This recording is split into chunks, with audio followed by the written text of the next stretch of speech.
ភាពនៃការផ្ដិតយករូបភាពពីទូរទស្សន៍ជាតិនៃកម្ពុជាបានបង្ហាញនៅគូពិសេសដែលបានធ្វើដំណើរមកហើយកាលបែជើងទី1បាទយើងឃើញហើយការអមប្រណាំងរវាងនរិនរាំងសីវិជ័យចិត្តបុត្រជាមួយនឹងបាទដួងសូរិយាបុប្ផាបាទសែនបារមីក្តីដូងបារមីក្តីដូងបាទគឺឥឡូវកំពុងតែឆ្លងនៅកំពាន់ទី1ហើយចាបងប្អូនមើលតាមកញ្ចក់ទូរទស្សន៍ជាតិកម្ពុជាឃើញថាទូក៏ទាំងពីរនេះគឺចាក់យកមកស្វាហាប់ដូចគ្នារីឯយើងខ្ញុំមើលផ្ទាល់នៅខាងក្រៅនេះគឺយើងមើលទៅហាក់ដូចជាទូទាំងពីរនេះមកតែមួយបាទមកកណាត់នោះពណ៌ផ្សេងអញ្ចឹងបានន័យថាបងប្អូនដែលតាមដានតាមកញ្ចក់ទូរទស្សន៍ជាតិកម្ពុជាគឺមកពីដាច់បងប្អូនដាច់ចាក់យោងព្រឹបប្រាយមើលទៅគួរឲ្យស្កាយសរសើរមែនទែនតាមជាមួយនឹងបងប្អូនកីឡាករចំណុះទូរបស់យើងទូគូពិសេសគឺពិសេសទាំងលបឿនពិសេសទាំងឯកសណ្ឋានសុខភាពរចនាបថលើទូកទៀតបាទនរិនរាំងសីវិជ័យចិត្តបុត្របាទខេត្តបាត់ដំបងទទួលបានការបឋមពីសម្ដេចកលាហុំសខេងជើងទី1គាត់ទទួលបានជ័យជំនះបាទដូចជានាំមុខទៀតហើយបាទទៅលើដួងសូរិយាបុប្ផាស្ទឹងសែនបារមីក្តីដូងដែលទទួលបានការបឋមពីអេដាមវង្សសេវិសុទ្ធបាទលើដាច់ហើយអេដាមបាទលើឃើញថានរិនរាំងសីវិជ័យចិត្តបុត្រល្អទាំងឈ្មោះល្អទាំងរូបល្អទាំងល្បឿនល្អទាំងអស់បាទទូកនេះល្បីល្បាញណាស់គេដាក់ឈ្មោះថាបងធំនៅស្ទឹងសង្កែណាឥឡូវនេះថ្មីបាទហើយក្តីដូងនេះគឺពេញ Facebook បាទក្តីដូងនេះក៏គេខ្លាំងដែរនៅស្ទឹងសែនបាទសិតតអ្នកខ្លាំងដូចគ្នាមកប៉ះគ្នានៅក្នុងព្រះបរមមុខព្រះបរមរាជវាំងនៅព្រះរាជទីរបស់យើងឥឡូវនេះកាន់តែដាច់ហើយសម្រាប់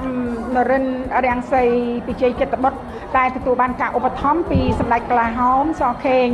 ចៅឧត្តមក្រុមប្រឹក្សាផ្ទាល់ព្រះមហាក្សត្រដែលឯកឧត្តមដែលសម្ដេចលោកបានដឹកនាំនរិនរាំងសីវិជ័យចិត្តបុត្រដាច់ហើយសម្ដេចដាច់ខ្លាំងមែនទែនដួងសូរិយាបុប្ផាស្ទឹងសែនបារមីក្តីដូងរបស់ឯកឧត្តមវង្សសេវិសុទ្ធនេះក៏មិនធម្មតាដែរទូកនេះក៏ល្បីល្បាញតែឥឡូវមកប៉ះជាមួយនរិនរាំងសីវិជ័យចិត្តបុត្រគឺហាក់ដូចទើបតែឆ្លងផុតចាពីកន្លែងចេញដំណើរបានបន្តិចតែមិនទាន់បាន1000ម៉ែត្រទេ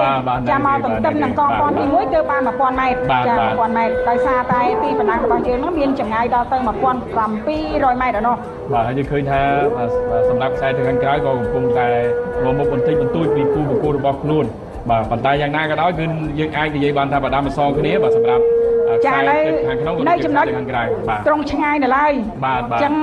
អាចប្រែប្រួលពីលក្ខណៈបច្ចេកទេសនៃការអុំចាបើសិនជាមកចាក់ទន្ទឹងនឹងកងពាន់ទី2នេះទោះបីជាដកបន្តិចក៏ដោយអាចទៅថាមិនប្រកបដែរចាមិនប្រកបដែរតើទៅដល់ទីតែម្ដងទើបប្រកបបាទអញ្ចឹងសូមបញ្ជាក់ជាថ្មីបាទខ្សែទឹកខាងក្រៅសារាយទីជ័យធម្មតាដេជោបាទរបស់ខេត្តកណ្ដាលបាទទទួលបានការឧបត្ថម្ភពីព្រះគូខុសច្ចារៈខតោបាទផាន់សុកនីម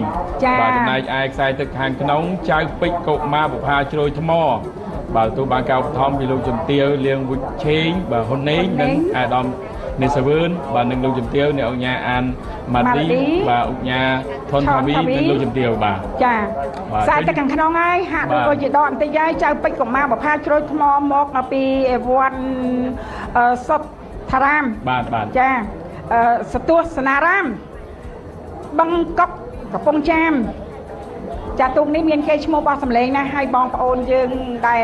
នៅខាងបឹងកុកណាកំពុងតែតាមដានទេសនាព្រោះថាទូកខេត្តកំពង់ចាមមួយនេះចៅពេជ្រកុមារបុប្ផាជ្រោយថ្មហ្នឹងគឺមិនដែលថយដៃទេប្រជាប្រិយភាពមិនដែលថមថយទេនៅតែមានការគ្រប់គ្រងពីបងប្អូនអ្នកយើងនិយាយដោយសាមញ្ញគឺបងប្អូនអ្នកលេងទូកការអ្នកលេងទូកអ្នកបានន័យថាគាត់និយមគ្រប់គ្រងចាកីឡាទូកប្រពៃណីនេះតែម្ដងបាទអញ្ចឹងយើងឃើញថាប្រដាំប្រសងគ្នាទេបាទសម្រាប់ខ្សែទឹកខាងក្រៅក៏ដូចជាខ្សែទឹកក្នុងហាក់ដូចដកទីហើយចាខ្សែទឹកក្នុងបាទកំពុងតែអាចប្រដាំប្រសងគ្នាប៉ុន្តែសណ្ដកបន្តិចបន្តួចតែប៉ុណ្ណោះបាទសម្រាប់ឥឡូវនេះខ្សែទឹកខាងក្នុងកំពុងតែចាប់ដើមហើយចាប់ដើមហើយចាពេជ្រកុមារបុប្ផាជ្រោយថ្មចាប់ដើមដកហើយបងប្អូនឥឡូវជិតដល់កងពាន់ទី2បាទឃើញថាជិតដល់កងពាន់ទី2នេះគឺខ្សែទឹកខាងក្នុងបង្កើនល្បឿនរបស់ខ្លួនបាទចាកន្លែងនេះស្រាប់កន្លែងយកជ័យហើយកន្លែងហ្នឹងចឹងត្រូវតែធ្វើយ៉ាងណាបាទគឺបង្កើនកម្លាំងរបស់ខ្លួនបន្ថែមទៀតធ្វើយ៉ាងណាឲ្យព្រមគ្នាបាទនៅក្នុងទូកទាំងអស់នេះបើសិនជាចំណុះទូកណាមួយគាត់មិនអុំប្រកាសជាបាទប្រកាសជាមិនអាចទទួលបានលទ្ធផលល្អទេព្រោះថាកីឡារួមបានន័យថាចំណុះទូកច្រើនបែបនេះត្រូវតែមានស្មារតីជាក្រុមបើសិនជាក្នុងចំណោម